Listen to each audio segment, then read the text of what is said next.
everyone. My name is Ali Edelstein, and I'm the Education USA Advisor here in Brussels, Belgium. And today I'm going to be speaking to you about U.S. graduate education.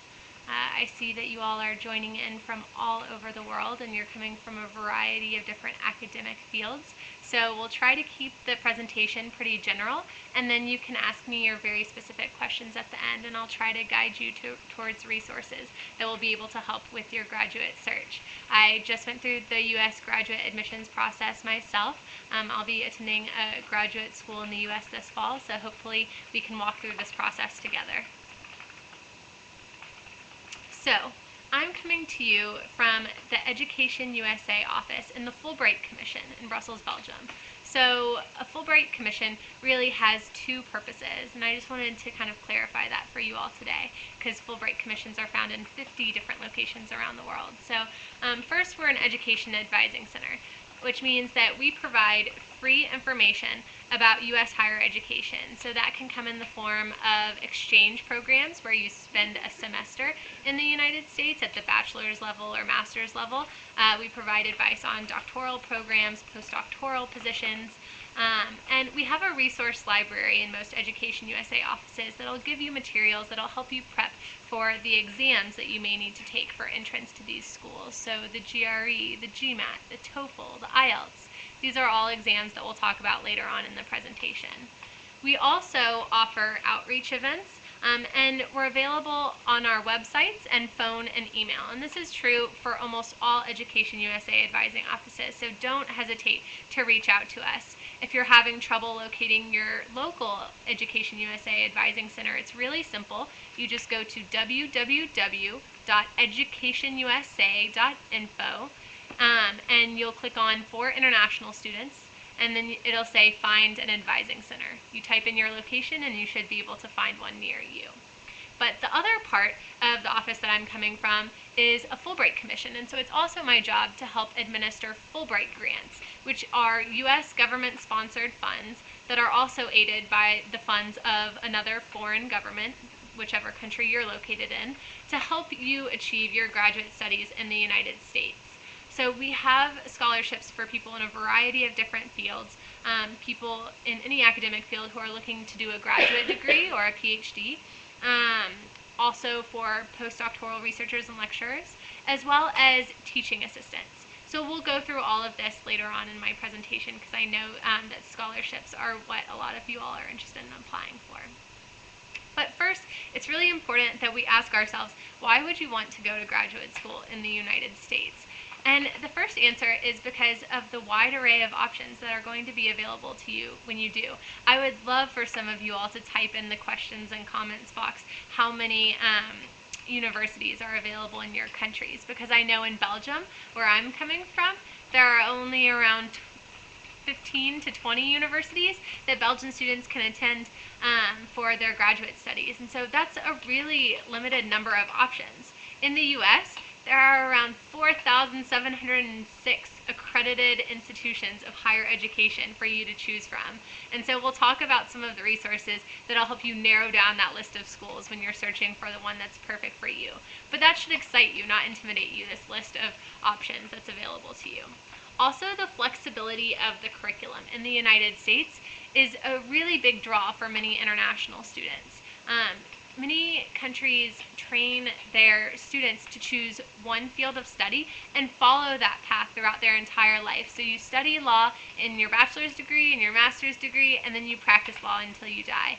But in the United States, we really value what's called a liberal arts education, or a very well-rounded education, where you're taking courses in fields that may not be your major focus of study or in your professional career. So you can combine political science and journalism, for example, if you wanted to be a reporter on political affairs. You could study public policy and biology if you were interested in the policy that regulates stem cell research. There are a lot of different options, especially at the graduate level, that allow you to specialize in the United States. and it's not all academic study. The U.S. campuses are vibrant with different activities for you to partake in. There's lots of different clubs and sports options for you to get involved in, and so we're really excited to see you get there and hear about what your experiences are.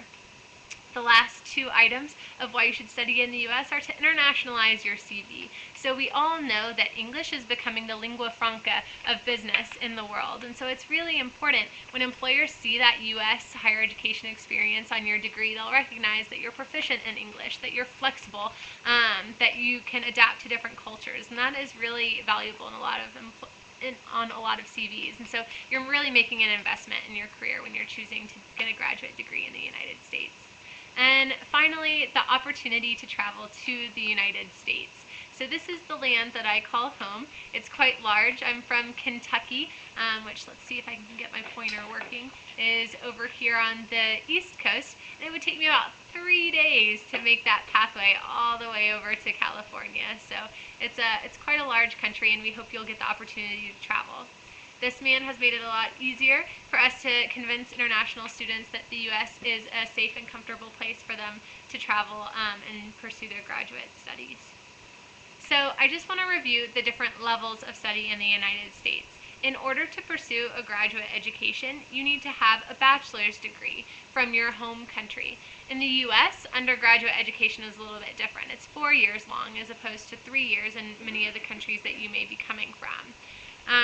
But the end result is a bachelor's degree. So in the U.S., we have a distinction between a Bachelor of Arts and a Bachelor of Science. Many of you won't have that distinction, and it's okay. When you're filling out your application, it's just really important to indicate that you do, in fact, have a bachelor's degree. At the graduate level, we're going to start to see a lot of different letters. So we see MA, MS, MBA, PhD, JD, MD. What are the differences between all of these degrees? It's really important that you know a Master's of Arts is an MA and a Master's of Science is an MS. The only real difference between these two types of degrees is how technical they become in the curriculum that they provide. A Master's of Arts tends to be more holistic in its teaching methods, while a Master of Science tends to be more specific and technical. A Master's of Business Administration is the right path if you're looking to be an entrepreneur or to really manage a company. It'll give you the expertise in financial accounting and reporting and management and leadership. And a lot of people think that they want to pursue an MBA when really they'd be happy with a Master's of Arts or Sciences in a different field, such as management or accounting. So if there's one aspect of business that interests you, then you can also look for a Master's of Arts or Science in that field. If you're looking for a more holistic business education, then an MBA is right for you. A PhD is usually a 4 to 7 year degree in the United States, where you'll write a doctoral thesis, and it's very in-depth specialized research. JD and MD degrees are not as often pursued by international students as they are by U.S. students. A JD is a Juris Doctorate, or legal training that we receive in the United States after we finish our undergraduate degree. It's a 3-year master's degree that gets you a Juris Doctorate and allows you to practice law in the United States. What most international students tend to do if they're interested in graduate studies in the field of law is pursue an LLM, or a Master's of Law in the United States, and we can talk about that later. An MD is if you're interested in pursuing medical school in the United States. What's interesting to note is that many PhD programs in the United States do not always require a master's degree to apply, and the reason that is because many PhD programs include the training and the classes necessary to earn a master's degree during the PhD program, which is why they can take 7 years to complete. So, the different types of degrees that we talked about, master's degrees, it can be anywhere from 1 to 3 years long after the bachelor's degree, and I get a lot of questions about, are there 1-year MBA programs, or what's another 1-year master's degree that I can pursue, and some of the search engines that we'll talk about that you can use to search for the graduate programs that interest you allow you to indicate that preference for a quicker graduate school experience.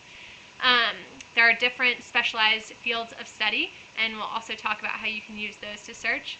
And then it's important to know that master's degrees can be academic or professional, and can include a thesis or a non-thesis track. So if you're wanting to go into academia, meaning that you want to become a researcher at a university, or you want to be a postdoctoral candidate, or a lecturer eventually. If you want to be involved in the university setting as a career, then you need to pursue an academic master's degree that does involve writing a thesis, because those writing skills are really important if you're going to go on to do a PhD or teach. But there are a lot of degrees out there that are professional in nature, meaning that they place huge emphasis on having professional experience as a requirement for admission, but also they place a lot of emphasis on internships in the curriculum once you're admitted to the school. A lot of those programs will have non-thesis options, meaning that you don't have to focus on research and writing a paper. You can really focus on practically implementing the knowledge that you're gaining during that graduate program. A doctoral degree can be 4 to 7 years beyond a bachelor's degree, and they can also be academic or professional. So an example of a doctoral degree that you may never have heard of is an EDD, or an educational doctorate. So that's for people who are looking to go into higher education administration and want to do a PhD in that field. I'm seeing your questions come in.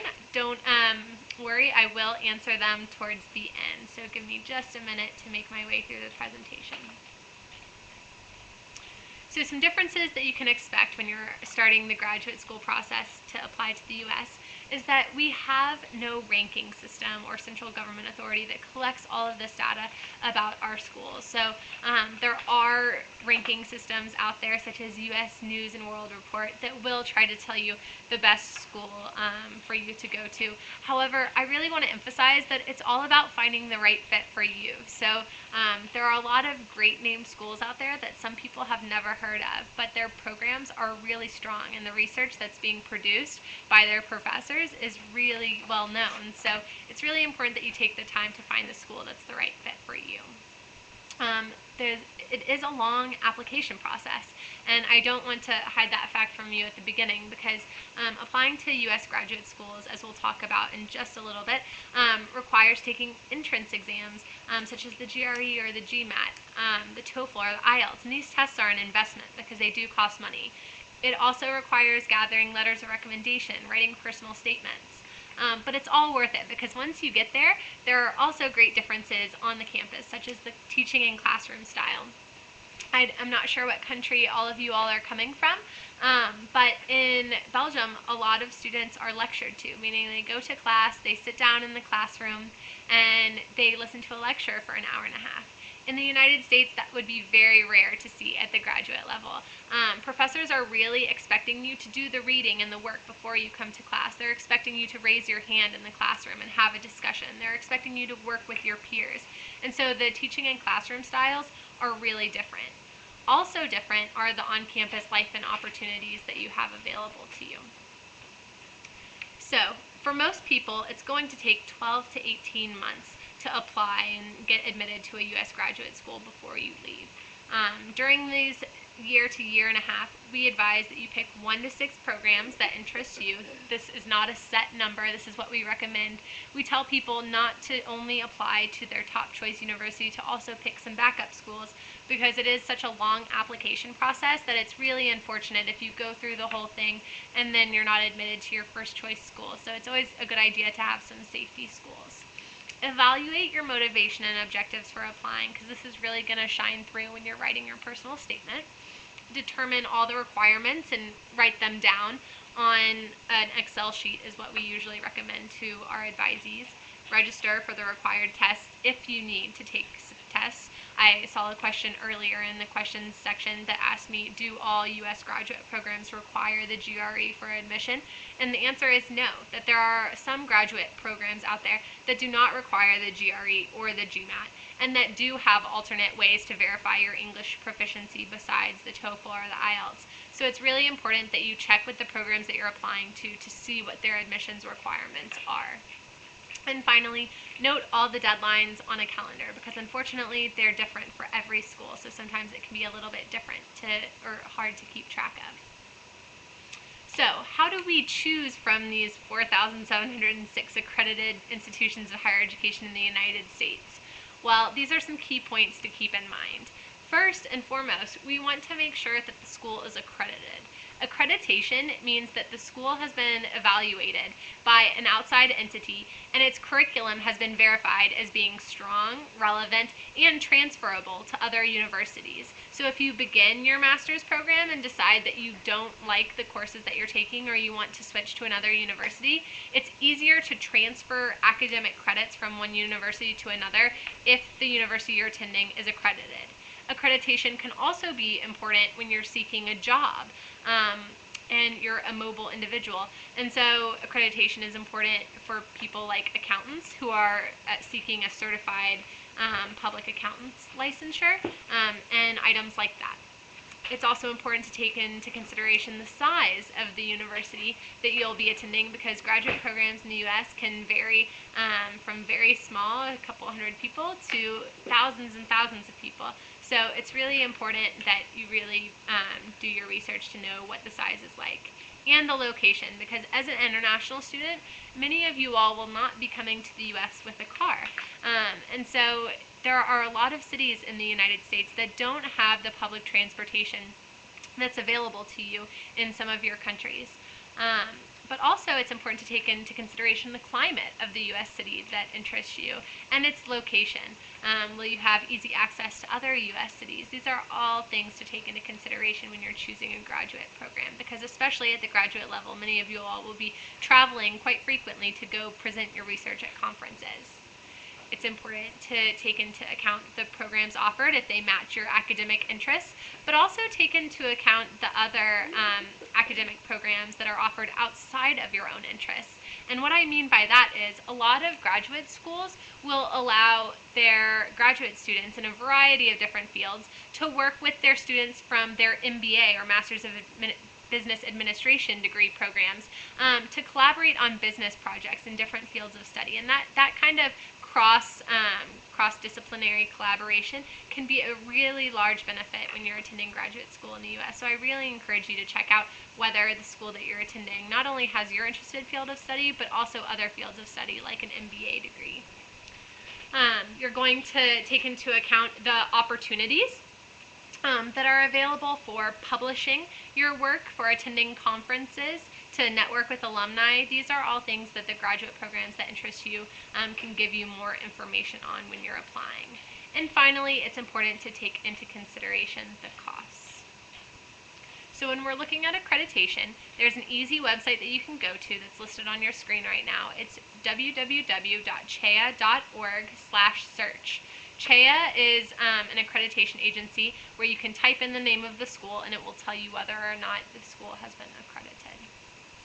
These are some search engines that you can use online to type in the field of study that interests you, the city that has caught your eye, the size of the school that you're interested in, the costs that you're able to afford. The more specific that you can be in the factors that you're looking for in a U.S. graduate program, the more helpful these online search engines will be.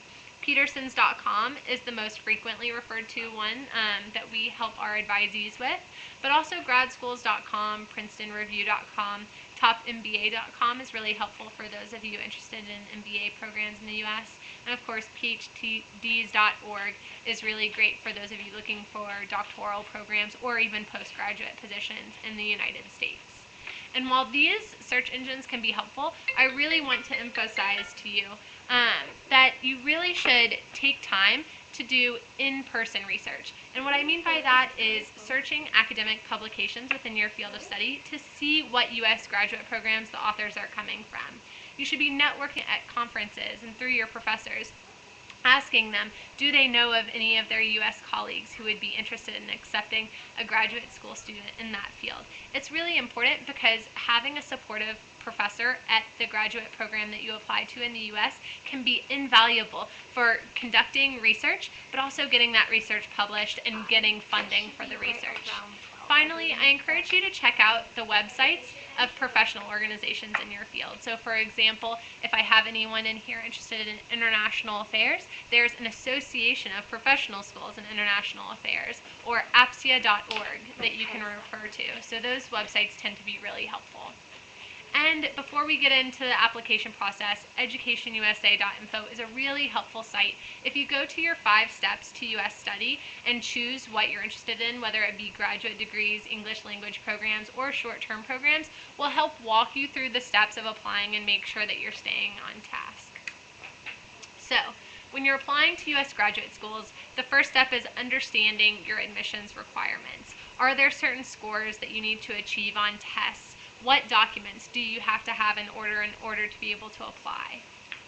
The next thing that we're going to do is request transcripts. A transcript is a document that shows the courses that you've completed, whether in your bachelor's degree or in your master's degree, and it'll also talk about the grades and marks that you've received in each course. A transcript can be official, an original, or a certified copy. Most schools are going to require original copies of the transcripts sent directly from the universities that you attended, wherever you went and completed your bachelor's degree. However, many of them will not have the capacity to evaluate those transcripts, their authenticity, and what those grades mean from your particular country on their own. And so some of them will ask you to have them translated into English, or they will ask you to have them evaluated by a foreign credential evaluation service. And I've listed the names of some popular ones here. So WES, or World Education Services, ACRO, NACES, all of these institutions are organizations that you can pay to evaluate your transcripts and tell the U.S. graduate program that you're applying to the quality of your degree. This is what a transcript looks like. You can see that there's a course name and number over here, and let me get my pointer going, a course name and number over here, as well as a course description. The credit hours that were achieved, so for example in Europe that would be ECTS hours, and then, oh, my computer seems to be frozen. I'm sorry, here we go. And then grades achieved, as well as your name and personal information as a student. After you've got your transcripts taken care of, you need to consider whether or not the U.S. graduate program that you're applying to will require an entrance exam, such as the GRE or Gmat. As I said before, not all graduate programs in the U.S. will require one of these exams. Many U.S. universities, if you completed your bachelor's degree at that school, will not require a GRE exam if you're matriculating directly into your master's at the same school. A lot of programs in education will not require the GRE. Some schools who are maybe looking to recruit more international students will have lower entrance exam barriers. So those are all important things to take into account. For those of you who are looking to complete an MBA degree in the United States, most schools will require the GRE or the Gmat. Some business schools still require the Gmat only. The Gmat is a test that ranges in score from 2 to 800, and it requires these different sections that I'm going to highlight here for you. So it has an analytical writing assessment, an integrated reasoning, and a quantitative and verbal section. These integrated reasoning section and the analytical writing is really what makes it more different from the GRE. In these sections, you're going to be given sometimes ambiguous data or information to decipher. You're going to be given numbers and asked to make a decision, a business decision, based on the information that you do have. And so it's really looking to see what reasoning and decision-making skills you do have that will be necessary if you're to succeed in an MBA program and later on in the world of business in the United States. To sign up for the Gmat exam, you're going to go to www.mba.com, and scores are usually available within 2 or 3 weeks after you take the exam. Most competitive business schools, I always get this question, is what should I score on the Gmat?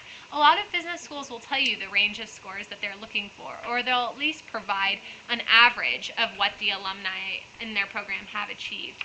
However, a good score, I would say, is somewhere above 550 or 600.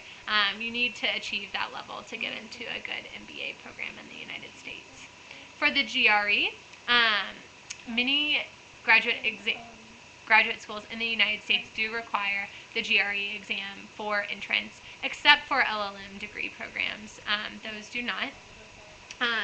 GRE is a quantitative and qualitative test, meaning it will test your verbal skills, your reading skills, as well as your quantitative analysis skills. So some of you may need to brush up on your math.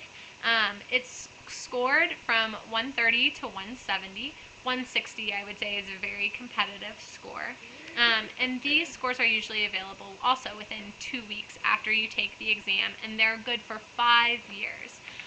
You can go to takethegre.com to learn more. But what's important to know when you're considering when to take the GRE is that you can register up to 3 months in advance, but spots fill often in certain countries very quickly. And so it's really important that you take the time to know when you want to take the exam and register early, and early enough so that you will have 2 weeks for your scores to be sent to the U.S. graduate program before the application deadline, because these scores are considered a part of your application, and it's really important that they're submitted to the U.S. graduate school in time for you to apply. The English tests that are often required for entrance are the TOEFL, IELTS, and very rarely the Pearson. So TOEFL and IELTS are 2 English proficiency exams. They're testing your reading, your writing, your speaking, and your comprehension skills. The real main difference between the TOEFL and the IELTS are whether or not the test is digitized. So a TOEFL exam is often, in most countries, taken on a computer. In some countries, it will be taken as a paper exam.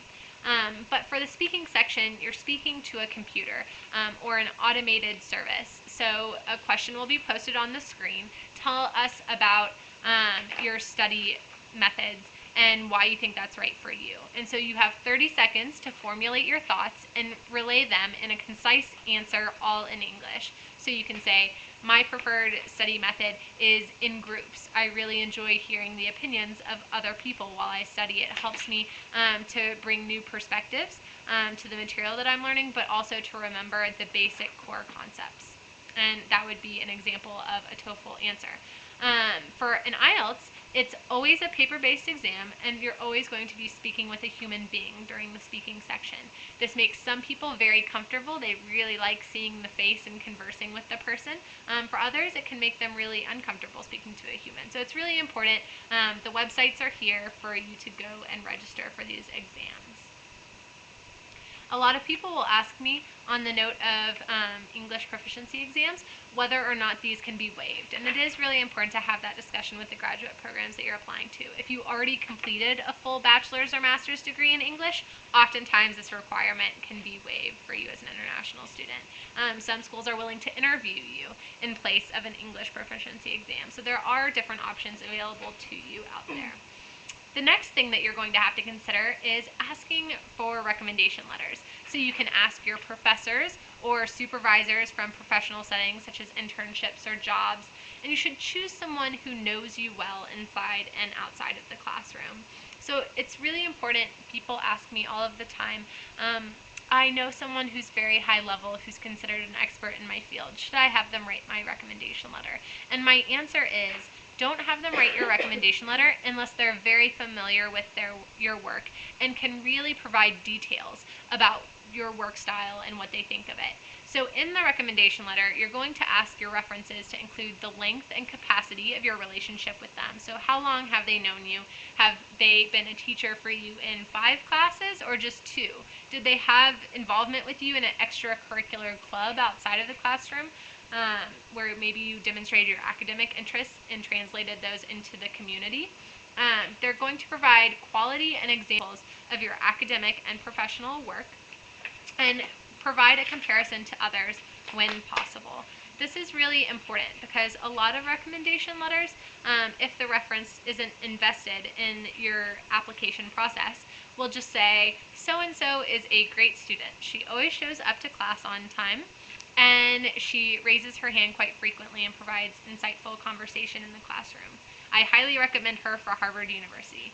This is not a strong recommendation letter because it doesn't provide specific examples of so-and-so's abilities in the classroom. So talk about specific projects where the student has excelled, or one instance where she raised her hand in the classroom and provoked such a discussion, and what arose out of that. What was the accomplishment or the end result? And of course, they want to hear about your potential to do well. So a reference should really state your abilities to fit into the U.S. graduate program that you're applying to. It's important when you're thinking of asking for recommendation letters to think ahead and build relationships with professors and supervisors, so that you do have strong relationships to build on when you're going to need these letters. Ask early and in person for these letters. Oftentimes people will ask for letters of recommendation via email, but it's really nice if you can sit down with the reference person and talk about your motivation for applying, and also explain to them the items that are included on your CV and the different application elements that you're going to be highlighting during the application process. This is really important so that you can provide a holistic application to the U.S. graduate program. If your references are mentioning certain activities that you're performing outside of the classroom, and you're mentioning those activities in your personal statement as well, it really provides the school or the graduate program a very holistic view of you as a candidate. And finally, it's really important that if these reference letters need to be mailed or uploaded online, that you do what's necessary to follow up with the reference people and to make sure that the letter is sent. Finally, we need to talk about writing the personal statement, which is an essay, usually between 500 to 800 words, that discuss your past qualifications and where your interests stem from, as well as what you're doing right now and what makes it the right time and place for you to be applying to a U.S. graduate school. Finally, you'll talk about your details and your plans for the future and how you plan to use that degree to move forward with your plans. It's important that this essay is clear, concise, specific, and persuasive. So, in order to write one, you'll start by taking a look at your CV and thinking about what separates you from other applicants. What makes your profile interesting? What tells your story on your resume? And then brainstorm examples of how you've demonstrated your interest and expertise in the field. Think about a story that would be relevant to someone else who would be reading your essay. And think about how the program fits in with your future plans.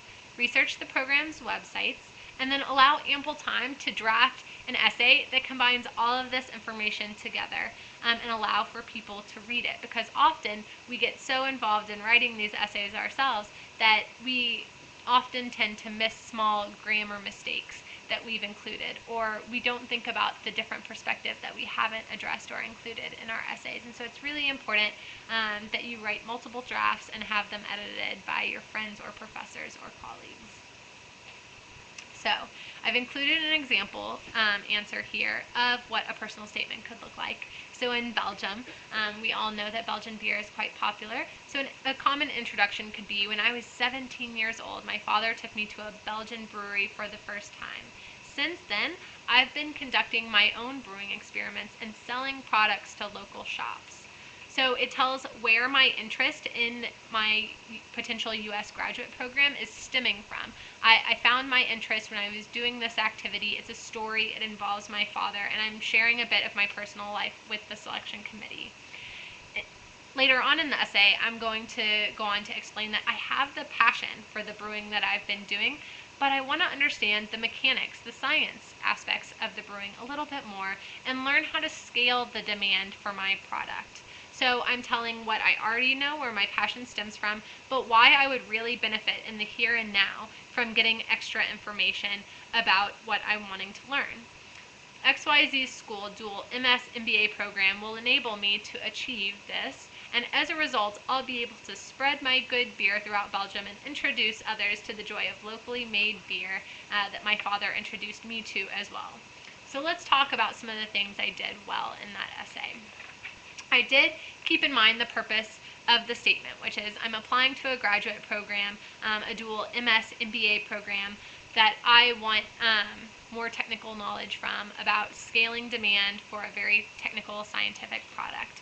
I didn't include a lot of extraneous material, so I didn't go off and talk about a lot of details about the time my father took me to the brewery when I was 17 years old. I only included 1 or 2 sentences about that. I was very brief. I drew conclusions about the value of my experiences instead of elaborating on the experiences themselves. And that's where a lot of international students get hung up when they're writing their essays.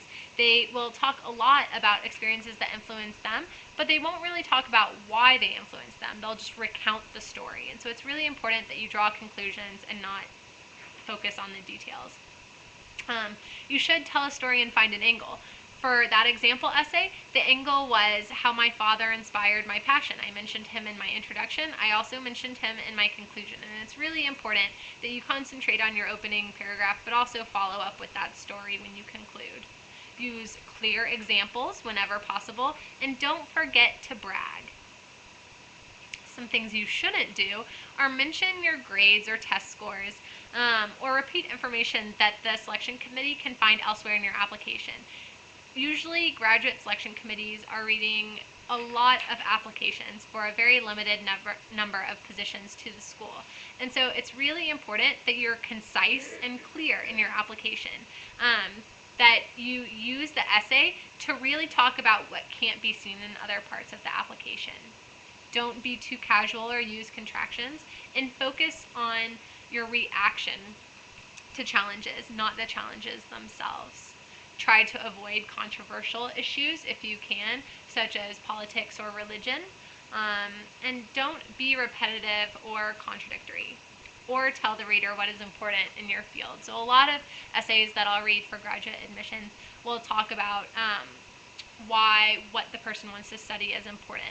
But of course, the people who are working at these admissions offices will already know the popular and important topics within the field. So it's really important that you don't use the space on telling them why the topic you want to study is important, but why your involvement with that topic is important and how you plan to make advancements in the field.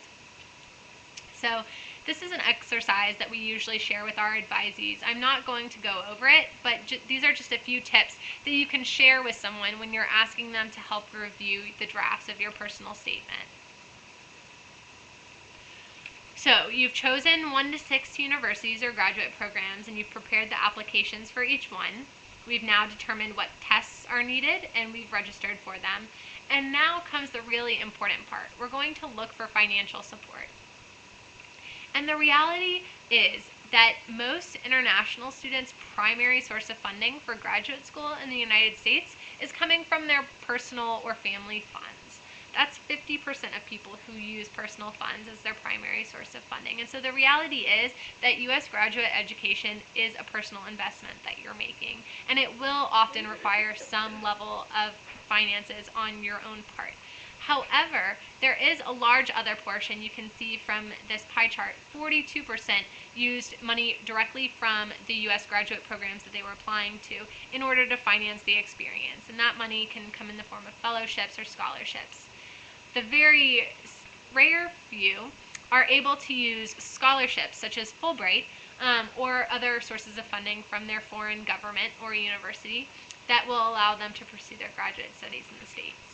So personal funding, money from the U.S. university in form of a research fellowship, a teaching assistantship, or a salary, and we'll talk about all these different titles in a minute.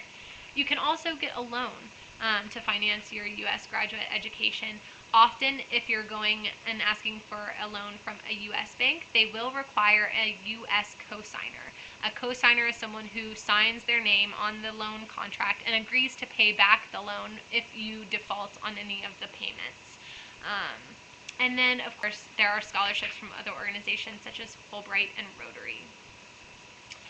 A lot of people will ask me if, when I refer to personal funds, if they can work a job on a U.S. university campus to pay for the graduate school experience. And the reality is that when you're traveling to the U.S. as an international student, you're on a J1 or F1 visa, meaning that you're only allowed to work up to 20 hours per week or part-time when school is in session, and 40 hours per week full-time on school vacations and breaks.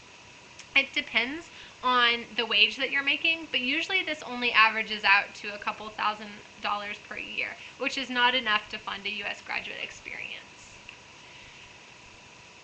It's important that you contact your on-campus advisor if you're considering pursuing employment activities during your graduate studies.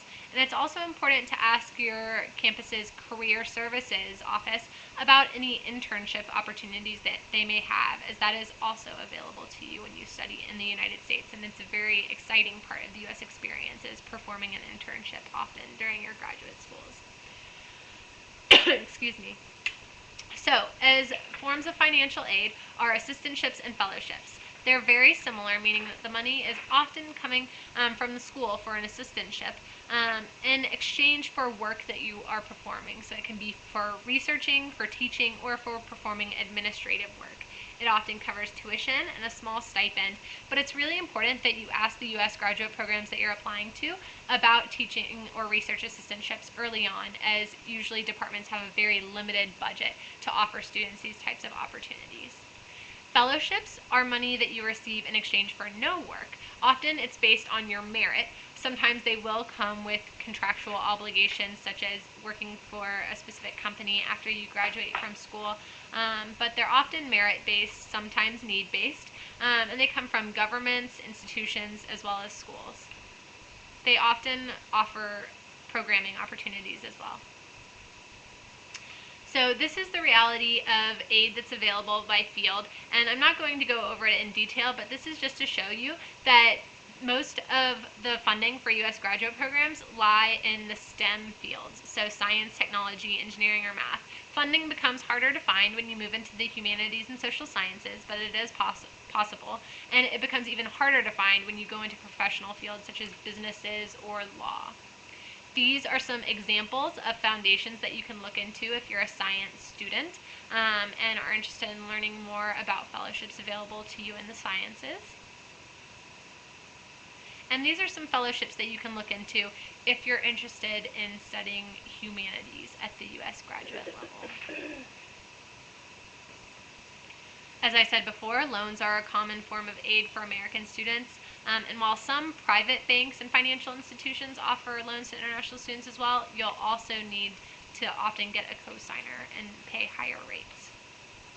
For scholarships, many of you will be looking to programs such as Rotary or Fulbright for scholarship applications. We do keep a list of other organizations that offer scholarships for U.S. graduate study on the Fulbright Belgium website at fulbright.be that you can go check out at the link on your screen. So I'm going to end this presentation by talking a little bit about Fulbright Awards. I'm coming from the Fulbright Commission in Belgium, but the Fulbright program does exist in 150 different locations around the world, which gives a lot of you the opportunity to apply. Fulbright is a program whose mission is to increase the mutual understanding between the people of the United States and people of other countries. So often the Fulbright program is going to be funded by the U.S. government as well as your home country government.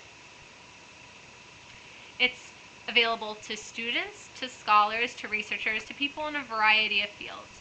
Fulbright does not fund internships in the United States, and it offers a network of cultural activities for you to participate in while you're in the United States. So it's important to know that the Fulbright Scholarship is not just money, it's also an experience. It's connecting you with other Fulbrighters from around the world who are traveling to the U.S. to do something similar to you.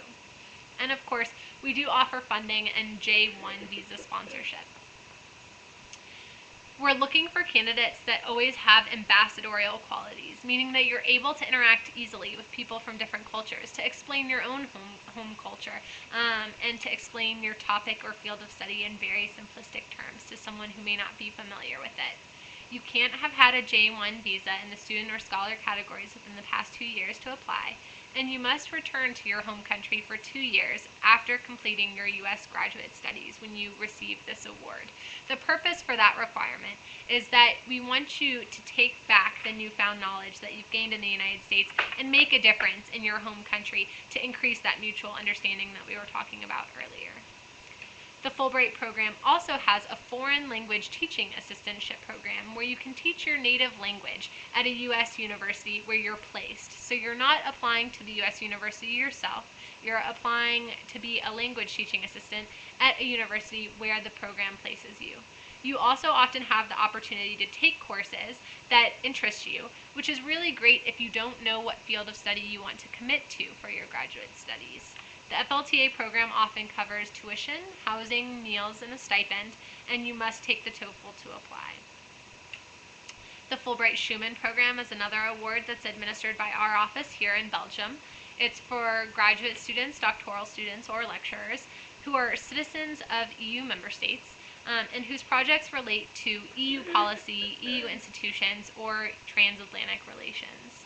To apply for this award, you do have to have experience of 3 months in at least 2 different EU member states, and one of those member states can be your home country. And preference is given to candidates with at least 2 years of professional experience working with a relevant EU topic. It's a €3,000 per month grant, as well as a €2,000 one-time travel stipend. So this is what our website looks like. It's www.fulbright.be. We've made some changes on it recently, so I'm sorry if the picture doesn't look too similar. And this is our YouTube channel. If you go to www.youtube.com/FulbrightBE, you'll find videos with international students from all over the world who have gone to the U.S. to study, and you can hear about their experience. Be sure to subscribe so that you get updates for tips about the application process to Fulbright Awards as well as to U.S. graduate universities. Here is a list of different Fulbright offices for you to contact if you're located in the EU. If you're not, be sure to find an Education USA Advising Center or a Fulbright office in your country by going to educationusa.info and clicking Find an Advising Center. Now we'll switch to the questions part. So if you all give me a minute, I am going to go through the questions. How much does a student's test scores matter when he or she is applying for a doctoral program? If a student has considerable research experience but low test scores, what effect will it have on his or her application? That's a great question. Some people are just not good at testing, and they struggle with the application process. It depends on the program that you're applying to and in the field of study that you're pursuing your PhD in. A lot of PhD programs do place heavy emphasis on writing abilities as well as quantitative skills, so your ability to work with large sets of data and analyze them. So if you can prove those abilities via other research projects that you've performed and published, then sometimes doctoral programs will not take your test scores into account as much. And so my advice to you is to really emphasize the writing and quantitative skills that you have via publications or research conferences that you've presented at, and be sure to include those details in your application.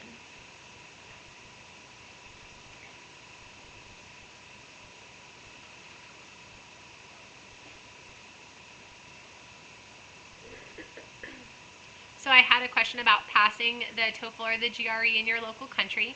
If you go to takethegre.com or TOEFLGoAnywhere.org, you will be able to sign up to take those tests in your home country. Hopefully, if there's not a testing center in your home country, they will give you the location of one nearby. A lot of you have been asking me about scholarships and what's required to get them. Often you will need high grades, and oftentimes scholarships will not cover your full financial needs. Sometimes you will need to take personal funds or loans. So the different funding types that I talked about earlier can be combined. So you may have a scholarship from the school for $20,000 to be a research assistant. You may also take out a loan of $15,000. And then you may contribute $5,000 of your own to fund the experience. That's an example of how you can combine financial resources to meet your needs. If a student's undergraduate degree is not what he applies as his graduate degree, what will make his application stand out from others? I think that in itself makes the application stand out when you're applying for a field of study that is not one of your own. So the selection committee is immediately going to question why you're going to go into a specialized degree for a field that you don't have a background in. And so it's really important that you can highlight your interest, where that passion stems from, what you already do know from about the field, so that you won't get into the program and then think it's something different than what you had in mind. And then what you plan to do with the degree after you earn it. I think that will automatically make your application stand out. A lot of you are asking me about specific locations and fields of study in the United States and how to find that.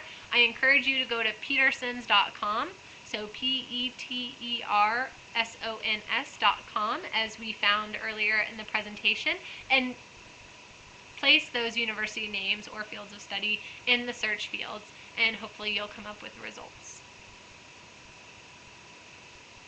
A lot of people are asking if they need an admission letter before they're allowed to apply for a scholarship, or is it the other way around? And the answer is it really depends on the scholarship you're applying for. A lot of U.S. graduate programs will have a scholarship process that is simultaneous to the admissions process. So you're applying for scholarships from the school at the same time as you're applying for admission from the school. For programs such as Fulbright, it really differs from country to country. Some Fulbright programs will place you in a U.S. university, meaning that you apply for the Fulbright scholarship and they will place you at a U.S. university that they've selected. Some countries, such as Belgium, will allow you to apply with that letter of admission and then apply for our scholarship.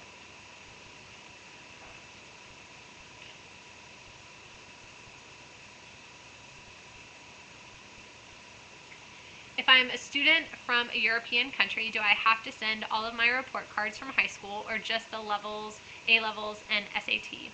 Well, if you're applying to a U.S. graduate program, then you're only going to be supplying your transcripts from your bachelor's degree. However, if you're a student tuned in and you're currently in high school and applying to U.S. bachelor degree programs, then you are encouraged to send the last 4 years of your high school diploma transcripts.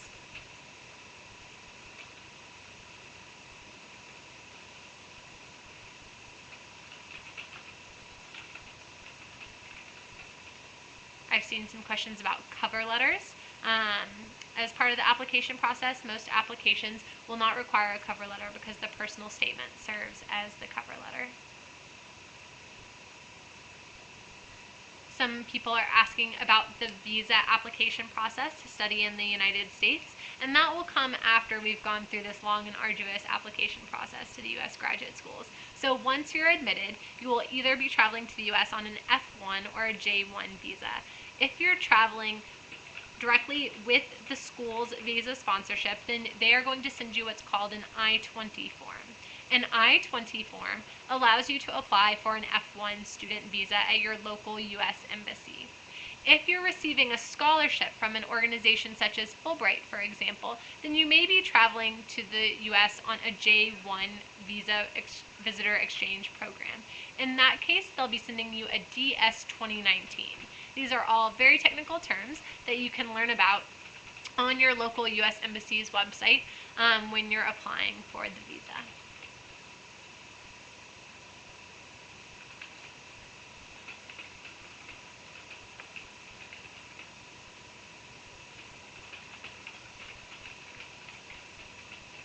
Give me 1 second while I finish looking through your questions.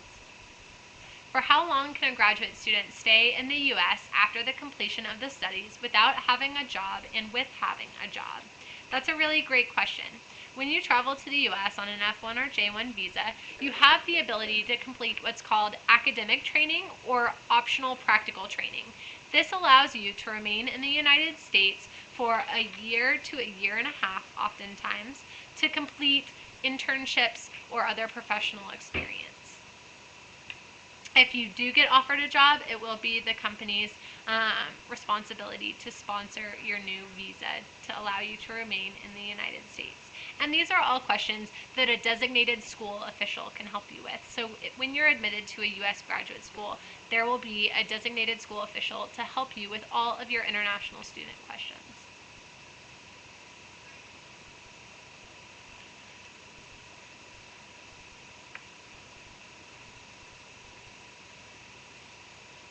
Some people are asking about requirements for Fulbright Awards, such as TOEFL or IELTS, as well as can you work during the scholarships.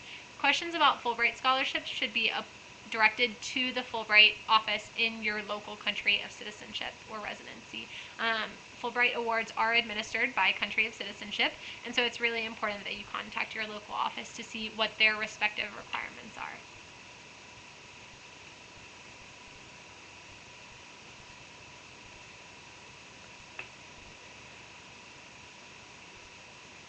And as I said, it is based on country of citizenship. So if your country does not offer Fulbright Awards in a specific area of study, then unfortunately there is not much that you can do about applying for a Fulbright Award from another country.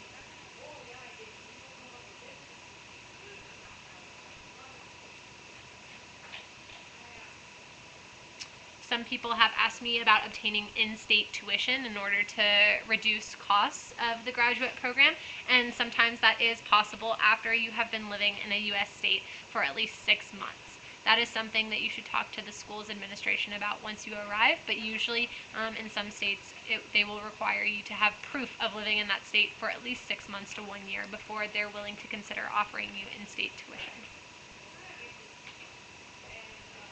Some people have asked if I recommend visits to the universities that you're applying to, and of course, if you have the financial resources to visit these universities, then I really recommend it, because every U.S. university's campus has a very different feel to it. And you really get a good sense of whether or not you belong on that campus after you've visited. However, a lot of schools also make their campus tours available online now and offer you the opportunity to chat with current students or school alumni in your area. And so that may also be another option if you can't afford to travel to the school and visit it.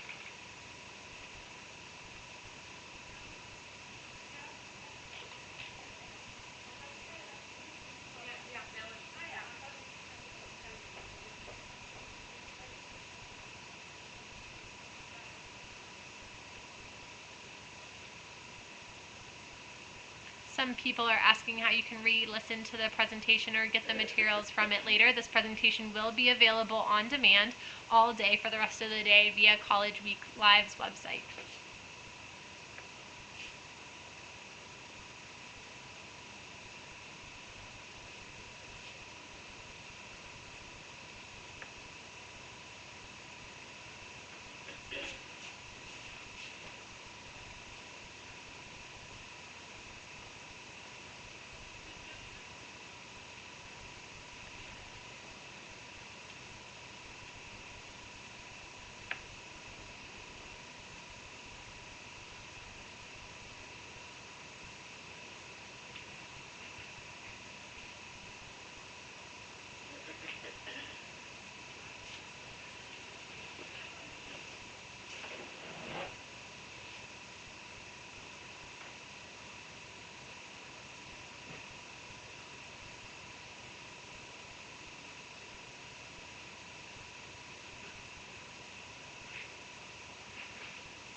Some people have asked, what is required if I want to apply for a fellowship or a teaching assistant position? That's a really good question. Fellowships will often clearly state their requirements on their website. So it is important that you check with each specific fellowship to see what they require. Often it will be some essays and recommendation letters, as well as test scores. For a teaching assistantship, that's usually coming directly from the department of the U.S. graduate program that you're applying to. And so it's important that you reach out to U.S. university professors within that department in order to see if they have a budget to fund a research assistant or a teaching assistant and what those requirements would be. Usually you reach out to that U.S. professor with a 1 to 2 paragraph email, not something very long, because they're often getting a lot of inquiries about funding at the teaching assistant or research assistant level, and you're going to explain what country you're coming from, what research you're working on, and how it fits with their interests, and also what your hopes were in regards to a teaching or research assistantship. It's really important that you stay concise and that you really show why you are a good resource for that professor.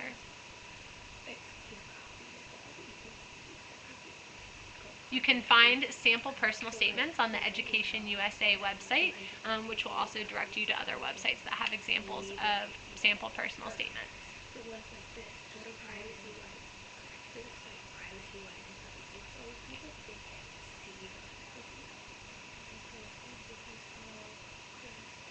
Some people are asking about community colleges. Community colleges generally aren't addressed at the graduate level, but international students are welcome to apply to community colleges. It's a great option and a great way to find a lower cost pathway to study in the United States.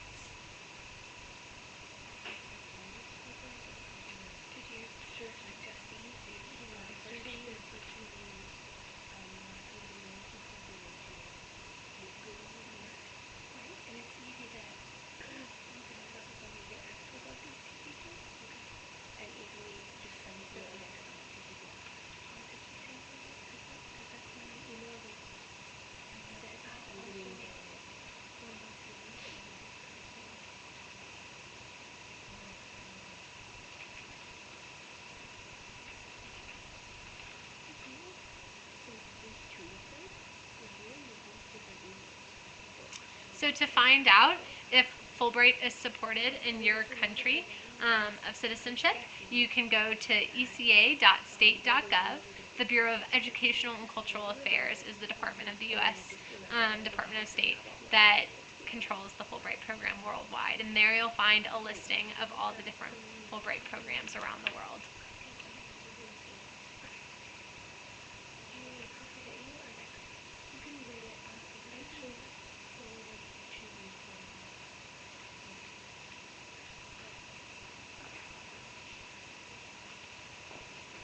All right, well, it looks like my time with you is up. I'm really sorry I wasn't able to answer all of your questions, but if you do have other questions, please contact the Education USA office in your local country, and we hope to hear from you soon.